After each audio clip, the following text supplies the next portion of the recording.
Hello दोस्तों, आप सभी लोगों का एमआर बेस्ट एजुकेशन में एक बार फिर से स्वागत है। आइए आज हम लेकर आए हैं 11वीं कक्षा का रसायन शास्त्र यानी पाठ 3। पाठ का नाम क्या है? तत्वों का वर्गीकरण एवं गुण धर्मों में आवर्तिता। इस चैप्टर के हम कुछ महत्वपूर्ण वस्तुनिष्ठ प्रश्नों को देखेंगे। ठीक है, ये तीसरा पाठ का पहला वीडियो होगा जिसमें 10 महत्वपूर्ण वस्तुनिष्ठ प्रश्नों को बताया गया है। देखिए इन 10 महत्वपूर्ण प्रश्नों में से आपका कितना सही होता है। चलिए, पहला क्वेश्चन है, आधुनिक आवर्त नियम प्रतिपादित किया था। यानी आधुनिक आवर्त नियम किसने प्रतिपादन किया था? ऑप्शन है प्राउस्ट ने, बी है न्यूलैंड ने, सी है मेंडलीफ ने और डी है मोसले ने। तो इसका सही आंसर क्या होगा? ऑप्शन डी होगा, यानी मोसले ने। ठीक है, चलिए क्वेश्चन नंबर 2। क्वेश्चन नंबर 2 है कि जल में सर्वाधिक घुलनशील है। तो जल में सर्वाधिक घुलनशील मतलब जल में सबसे अधिक घुलनशील कौन है? इसमें से आर्गन है, बी में दिया है हीलियम है, सी है नियान है और डी में दिया है जेनन है।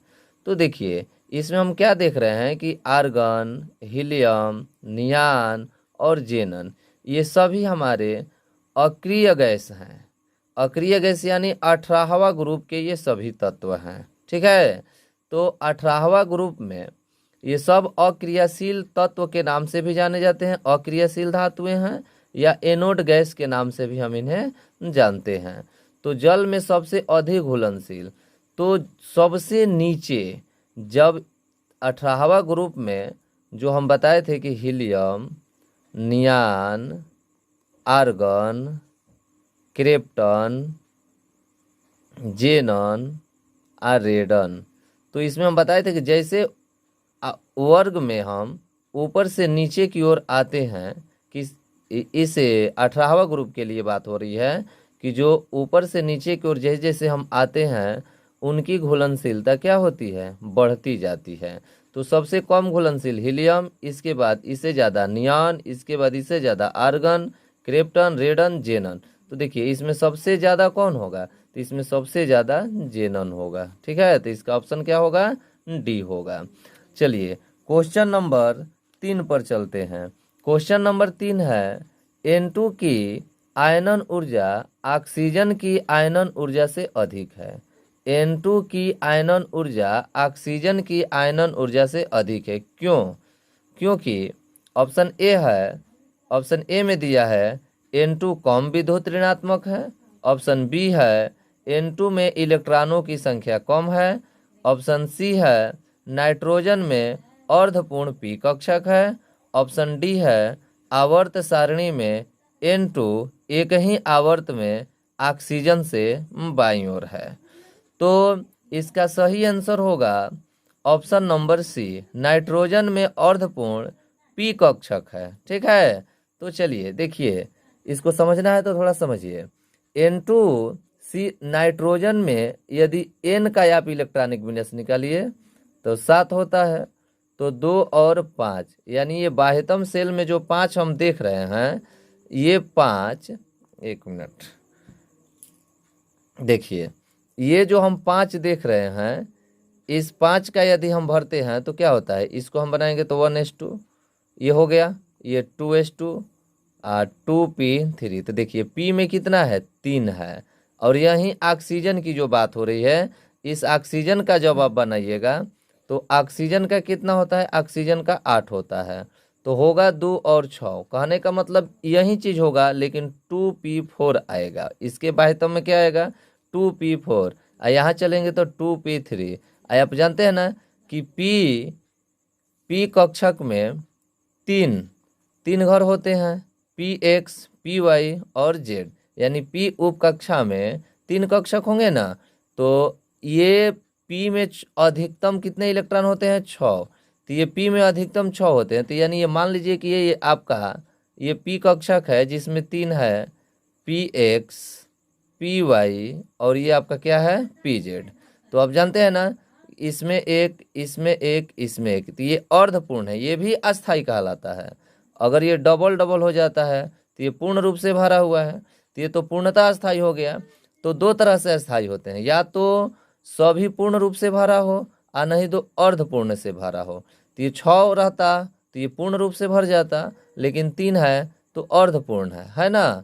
तो ये भी अस्थाई है। लेकिन ये 2p4 का जब हम संरचना बनाएंगे तो क्या देखने को मिलेगा, अर्धपूर्ण तो है ये है, लेकिन एक अधिका हो जाता है, हुंड रूल के हिसाब से ये भरा जाता है, तो ये हो जाता है 2p4। तो ये बताइए ये अस्थाई होगा कि ये जो 3 जो है, इसमें एक, इसमें एक, इसमें एक, ये अस्थाई इसके तुलना में है अस्थाई है, ठीक है। इससे ज़्यादा अस्थाई ये है। तो इसलिए हम बोलेंगे इसका सही आंसर क्या होगा, N2 की आयनन ऊर्जा ऑक्सीजन की आयनन ऊर्जा से अधिक है। काहे अधिक है, क्योंकि नाइट्रोजन में अर्धपूर्ण पी कक्षक है। नाइट्रोजन में अर्धपूर्ण क्या है, पी कक्षक है, लेकिन ऑक्सीजन में अर्धपूर्ण पी कक्षक नहीं है। तो इसका सही आंसर क्या हो जाएगा, इसका सही आंसर सी हो जाएगा। इस पर आप मार लीजिएगा, ये इसका सही ऑप्शन क्या हो जाएगा, सी हो जाएगा। ठीक है, चलिए क्वेश्चन नंबर 4 पर चलते हैं। क्वेश्चन नंबर 4 आपका कह रहा है कि क्षारीय धातु, कह रहा है कि क्षारीय मृदा धातुओं के सल्फेटों का जल में विलेयता का सही क्रम है।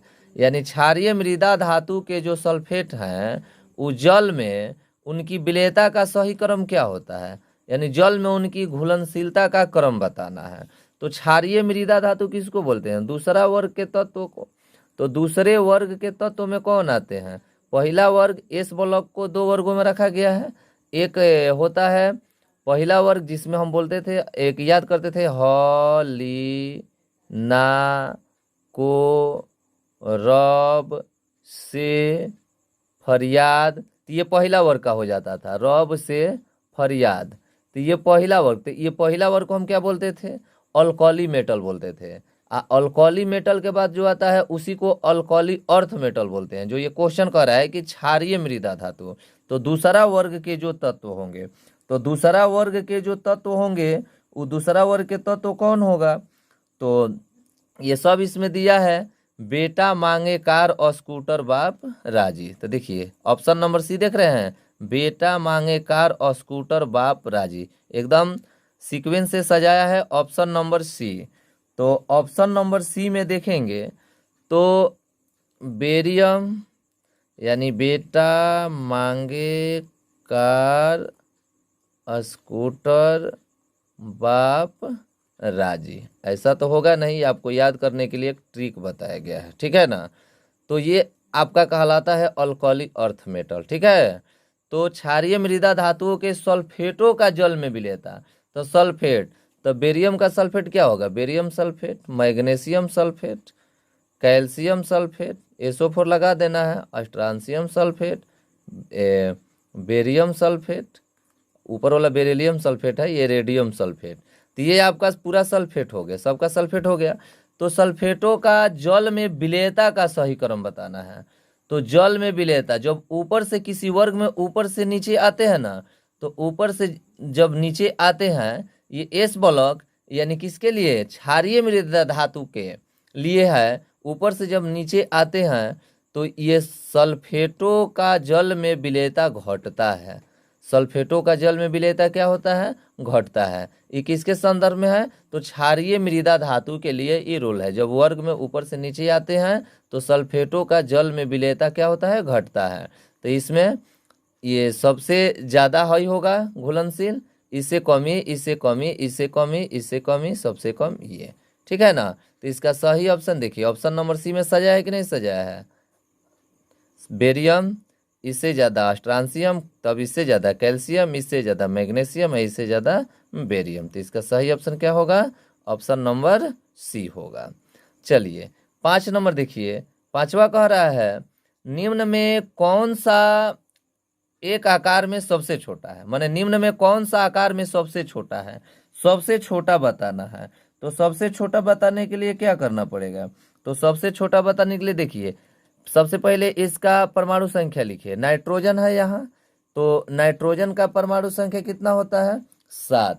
इसका अगर हम चलते हैं तो ये जेड बराबर यहाँ 7 है और यहाँ क्या है, यहाँ है 8, और ये जो आप देख रहे हैं ये है आपका 9 और ये आपका कितना है 10। अब देखिए ये आपका इलेक्ट्रॉनों की संख्या देख लीजिए, इलेक्ट्रॉनों की संख्या कितना हो जाएगा, ये 3 इलेक्ट्रॉन ग्रहण किया है तो 10, ये 2 इलेक्ट्रॉन ग्रहण किया है तो ये भी हो जाएगा 10, और वो 1 इलेक्ट्रॉन ग्रहण किया है तो ये भी हो जाएगा आपका 10, और ये 1 इलेक्ट्रॉन त्यागा है तो इसका भी हो जाएगा 1 मिनट, सोडियम का 11 होता है ना तो ये हो जाएगा 10। तो सब में इलेक्ट्रॉनों की संख्या तो 10 ही है ना। तो बताना है कि सबसे छोटा कौन इसमें है, तो ये कैसे पता चलेगा, सब में इलेक्ट्रॉनों की संख्या 10 ही हो गया। तो आप जानते हैं ना ये आपका नाभिक है, ये पहला कक्षा में 2 इलेक्ट्रॉन, एक और एक 2 होता है, और ये वाला जो है इसमें 8, 2 3 4 5 6 7 8।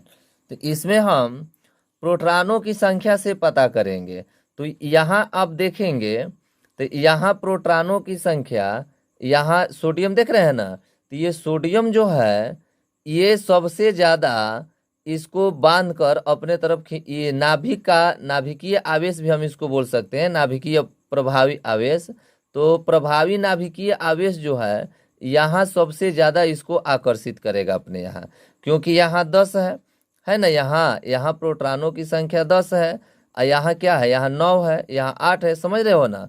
अब बाह्यतम कोश में जब चलेंगे तो इधर घटता जाएगा, यहाँ सबसे ज़्यादा है, तो यहाँ जब सबसे ज़्यादा है तो हम क्या जानते हैं कि जो नाभिक के बाह्यतम सेल में यहाँ 8 है तो ये नाभिक इसको अच्छे तरह से अपने तरफ आकर्षित करेगा, यानी खींच कर रखेगा।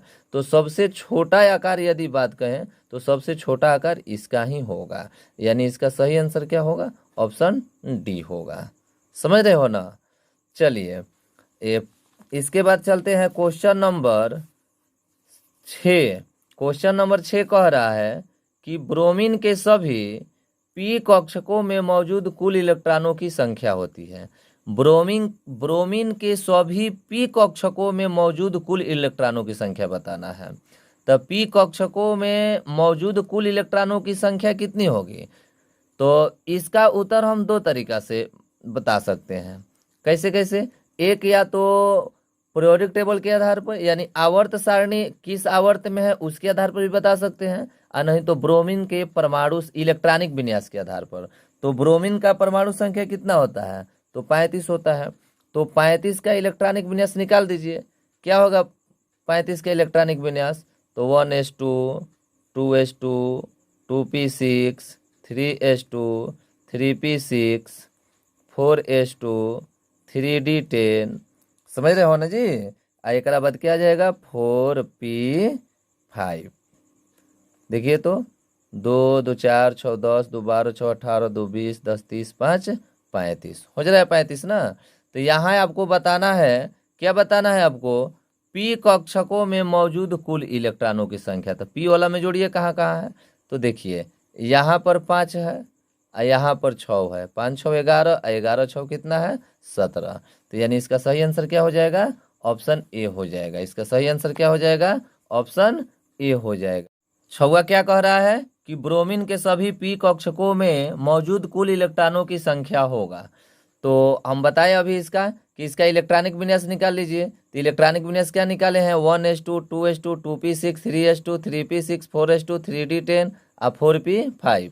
तो इसमें पी कक्षक वाला गिन लेना है। तो 5 यहाँ है, 6 यहाँ है, 11 और 6 17। तो इसका सही आंसर क्या होगा 17, यानी ए होगा, ऑप्शन ए होगा। इसके आधार पर हो सकता था, नहीं तो दूसरा आधार इसका क्या था बताने का। दूसरा आधार ये था कि आप जानते हैं कि ब्रोमीन किस आवर्त का तत्व है।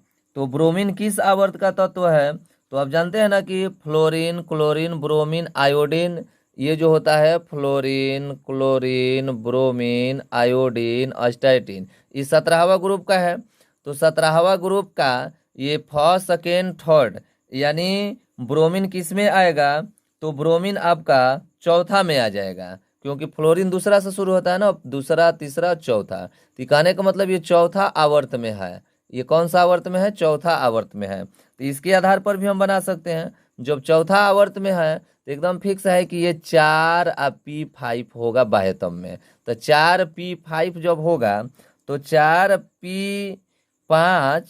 4p5 जो ये देख रहे हैं, यानी चौथा पीरियड के p ऑर्बिटल में कितना इलेक्ट्रॉन, 5 इलेक्ट्रॉन। तो इसके पहले वाला इलेक्ट्रॉनिक विन्यास में क्या होगा, तो देख रहे हैं ना, इसके पहले जब चलेंगे तो 3p6 आइबे करेगा, 3p6। इसके पहले चलेंगे तो 2p6 आइबे करेगा। तो पीए वाला ना देखना है तो जोड़ देना है, 5 6 11, 11 6 कितना होता है, 17। तो इसका सही आंसर क्या हो जाएगा, ए हो जाएगा। चलिए ये 7वां प्रश्न देखिए। 7वां कह रहा है कि एक तत्व जिसका बाह्यतम इलेक्ट्रॉनिक विन्यास NH2 है और NP4 है, तो यह तत्व हो सकता है ऑक्सीजन हो सकता है, फ्लोरीन हो सकता है, ब्रोमीन हो सकता है और कार्बन हो सकता है। तो ऑक्सीजन का परमाणु संख्या 8 होता है, इसका यदि बनाएंगे तो 1s2 2s2 2p4 यही ना हो सकता है। इसी पर तो आ रहा है, यानी NH2 दिया है और NP4 दिया है, तो NH2 होगा, यानी इसका जिसका बाह्यतम इलेक्ट्रॉनिक विन्यास NH2 NP4 हो वह तत्व क्या हो सकता है, तो ऑक्सीजन हो सकता है। फ्लोरीन तो होगा नहीं, फ्लोरीन का तो 9 होता है, तो इसका बनाएंगे तो 1s2 2s2 और 2p5 हो जाएगा। तो ये नहीं ना होगा, अगर NH2 और 2p5 रहता तो हमारा फ्लोरीन हो जाता, लेकिन NH2 और 2p4 दिया है, इस आधार पर ये क्या होगा, इस आधार पर यह ऑक्सीजन होगा। तो यानी 7वां का क्या हो जाएगा, ए हो जाएगा। ठीक है। 8 नंबर देखिए, उच्चतम इलेक्ट्रॉन बंधुता दर्शाने वाले तत्व हैं। तो उच्चतम इलेक्ट्रॉन बंधुता दर्शाने वाला तत्व कौन सा है, तो हम बता चुके थे कि ये क्लोरीन होता है ना, तो इसका ऑप्शन क्या हो जाएगा, बी हो जाएगा। 9 नंबर है, 9 नंबर कि पोलोनियम की खोज किसने की थी। पोलोनियम की खोज किसने की थी, तो मैरी क्यूरी ने। कौन की थी, मैरी क्यूरी। किसने की, तो मैरी क्यूरी, यानी ऑप्शन क्या होगा, बी होगा। 10 नंबर ये प्रश्न आपके लिए है कि भारतीय परमाणु बम में प्रयुक्त होने वाला तत्व है। भारतीय परमाणु बम में प्रयुक्त होने वाला तत्व कौन सा है। ठीक है, तो यहाँ आपके सामने 4 ऑप्शन दिया है, इन 4 ऑप्शन में कौन सा ऑप्शन सही होगा ये कमेंट करके बताएं। ठीक है, धन्यवाद।